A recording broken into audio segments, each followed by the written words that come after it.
প্রধানমন্ত্রী নরেন্দ্র মোদীর নেতৃত্বে ভারত বিশ্বের অন্যতম প্রধান স্টার্টআপ কেন্দ্র হিসেবে প্রতিষ্ঠিত হয়েছে। প্রধানমন্ত্রীর নেতৃত্বে সর্বক্ষেত্রে উন্নয়ন সমাজের অন্তিম স্তর পর্যন্ত পৌঁছে যাচ্ছে। আজ আগরতলার কৃষ্ণনগরে ভারতীয় জনতা পার্টির প্রদেশ কার্যালয় আয়োজিত এক গুরুত্বপূর্ণ সাংবাদিক সম্মেলনে এই কথা বলেন মুখ্যমন্ত্রী প্রফেসর ডক্টর মানিক সাহা। সংবাদ মাধ্যমকে মুখ্যমন্ত্রী ডক্টর সাহা বলেন, আমরা এক ঐতিহাসিক মুহূর্তের সাক্ষী হতে চলেছি। ভারতের প্রধানমন্ত্রী হিসেবে নরেন্দ্র মোদী তার 12 বছরের অসাধারণ যাত্রা সম্পন্ন করেছেন। এই যাত্রা একটা পরিবর্তনের যাত্রা, স্বপ্ন পূরণের যাত্রা তিনি সম্পন্ন করেছেন। নতুন ভারত নির্মাণের একটা যাত্রা পথ এই 12 বছরে তিনি করে দেখিয়েছেন। এই সময়ের মধ্যে আত্মবিশ্বাস, উন্নয়ন, উদ্ভাবন, প্রতিযোগিতা চলে এসেছে। প্রধানমন্ত্রী যেভাবে দেশকে সারা বিশ্বের মধ্যে এমন একটা জায়গায় দাঁড় করিয়েছেন, এখন ভারত সেই সম্মান লাভ করছে। প্রধানমন্ত্রী নরেন্দ্র মোদী যেভাবে একটানা 12 বছর দেশ শাসন করছেন, সেটা ভারতের ইতিহাসে হয়ে থাকবে। মুখ্যমন্ত্রী বলেন, আজ আমরা ভারতীয় জনতা পার্টি ত্রিপুরা প্রদেশের পক্ষ থেকে সারা দেশবাসীকে আন্তরিক কৃতজ্ঞতা প্রকাশ করছি। সেই সঙ্গে দেশের দীর্ঘমেয়াদী প্রধানমন্ত্রী নরেন্দ্র মোদীর প্রতি আন্তরিক ধন্যবাদ জ্ঞাপন করছি। 10 জুন 2026 দিল্লিতে আমিও ছিলাম। দিন হিসেবে দেখলে 4399 দিন তিনি প্রধানমন্ত্রী হিসেবে দায়িত্ব পালন করছেন। সেটা ইতিহাসের পাতায় লেখা থাকবে। এর আগে আমরা অনেক প্রধানমন্ত্রী দেখেছি, কিন্তু যশস্বী প্রধানমন্ত্রী নরেন্দ্র মোদীর এর মধ্যে অন্যতম একজন। তিনি দেশের আপামর জনসাধারণের আশা আকাঙ্ক্ষা পূরণের লক্ষ্যে কাজ করছেন। এজন্যই প্রধানমন্ত্রী দেশের মানুষের আস্থা ও বিশ্বাস অর্জন করতে সমর্থ হয়েছেন। জবাবদিহিতা ও সততার এক অনন্য নিদর্শন তিনি। একটা স্বচ্ছতা ও সার্থক সমন্বয়ের সরকার আমরা দেখতে পেয়েছি। নাগরিকদের প্রতি দায়িত্ববোধ, উদ্ভাবনের সমন্বয় আমরা প্রত্যক্ষ করেছি। প্রধানমন্ত্রী বলেছেন, সবকা সাথ, সবকা বিকাশ, সবকা বিশ্বাস, সবকা প্রয়াস। স্বাধীন ভারতের স্বপ্ন পূরণের লক্ষ্যে কাজ করছেন তিনি। তিনিই প্রথম প্রধানমন্ত্রী যিনি জনগণের রায় দ্বিতীয়বার প্রধানমন্ত্রী হিসেবে দায়িত্ব পালনের পাশাপাশি তৃতীয়বারের মতো নির্বাচিত হয়ে দায়িত্ব পালন করছেন। মুখ্যমন্ত্রী আরও বলেন, প্রধানমন্ত্রী নরেন্দ্র মোদীর দূরদর্শী নেতৃত্ব ও মানুষের জন্য কাজ করার প্রয়াস আমরা প্রত্যক্ষ করেছি।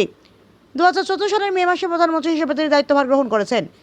দেশের অর্থনৈতিক ব্যবস্থার উন্নয়নে এবং প্রশাসনিক পরিকাঠামো উন্নয়নের জন্য তিনি নিরন্তরভাবে কাজ করছেন। ব্যাংকিং ক্ষেত্রের উন্নয়নে গুরুত্ব দিয়ে কাজ করে যাচ্ছেন তিনি। প্রধানমন্ত্রীর নেতৃত্বে ভারত বিশ্বের অন্যতম প্রধান অর্থনৈতিক দেশ হিসেবে পরিগণিত হয়েছে। বিশ্বের অনেক দেশ ভারতের সঙ্গে মুখ করেছে। প্রধানমন্ত্রী মোদীর নেতৃত্বে একাধিক সংস্কার হয়েছে। তার নেতৃত্বে আর্থিক শৃঙ্খলা এবং সুশাসন চলে এসেছে। জিএসডিপির অনুপাত সর্বনিম্ন পর্যায়ে চলে এসেছে। স্টার্টআপ ইন্ডিয়ার মতো উদ্যোগের মাধ্যমে একটি শক্তিশালী উদ্ভাবন পরিবেশ তৈরি হয়েছে। ভারত বিশ্বের অন্যতম প্রধান স্টার্টআপ কেন্দ্র হিসেবে প্রতিষ্ঠিত হয়েছে। প্রযুক্তি, গবেষণা ও উদ্ভাবনের ক্ষেত্রে এগিয়ে যাচ্ছে দেশ। প্রধানমন্ত্রীর নেতৃত্বে উন্নয়ন সমাজের অন্তিম স্তর পর্যন্ত পৌঁছে যাচ্ছে। মুখ্যমন্ত্রী আরও বলেন, প্রধানমন্ত্রী নরেন্দ্র মোদীর সূচক নেতৃত্ব দেশের স্বচ্ছতা বৃদ্ধি পেয়েছে। ডিজিটাল অর্থনীতিকে এক গুরুত্বপূর্ণ স্থান অর্জন করেছে। ডিজিটাল লেনদেনের বিষয়ের মধ্যে অন্যতম স্থানে রয়েছে ভারত। ক্রীড়াক্ষেত্রে দেশের যুবশক্তিকে এগিয়ে নিয়ে যাচ্ছেন তিনি। ক্রীড়াক্ষেত্রের উন্নয়নে নিরলসভাবে কাজ করে যাচ্ছেন তিনি। তার নেতৃত্বে বিশ্বের ক্রীড়াঙ্গনে ভারতের অবস্থান ক্রমশ শক্তিশালী হচ্ছে।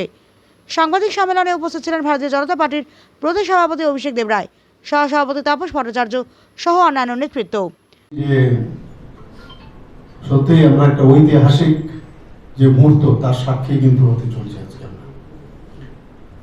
মাননীয় প্রধানমন্ত্রীজি শ্রী নরেন্দ্র মোদীজি তার 12 বছরের যে অসাধারণ যে যাত্রা উনি কিন্তু সম্পূর্ণ করেছেন, এবং এটাকে যদি আমরা মনে করি একটা সময়ের যাত্রা তাহলে ভুল হবে। আমার মনে হয় একটা পরিবর্তনের যাত্রা এবং একটা স্বপ্ন পূরণের।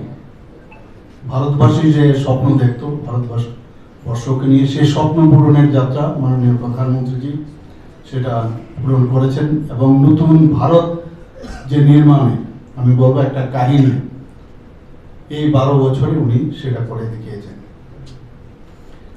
আজ 12 বছর পর আমরা দেখতে পাচ্ছি যে ভারতবর্ষের মধ্যে একটা আত্মবিশ্বাস কিন্তু এখন চলে এসছে, একটা কনফিডেন্সের লেভেল কিন্তু চলে এসছে, এবং ডেভেলপমেন্ট, ইনোভেশন, এই ধরনের একটা মানসিকতা, এখন কম্পিটিশন, বিশেষ করে যারা ইউথ আছে তাদের মধ্যে সেটা কিন্তু দেখতে পাচ্ছি। এবং যেভাবে মাননীয় প্রধানমন্ত্রীজি দেশকে যে জায়গায় দাঁড় করিয়েছে বিশ্বের মাঝে, আমি বলবো যে এখন ভারত বিশ্বে সম্মানিত হিসাবে কিন্তু সেই স্থান তারা আমাদের ভারত কিন্তু এখন পেয়েছে।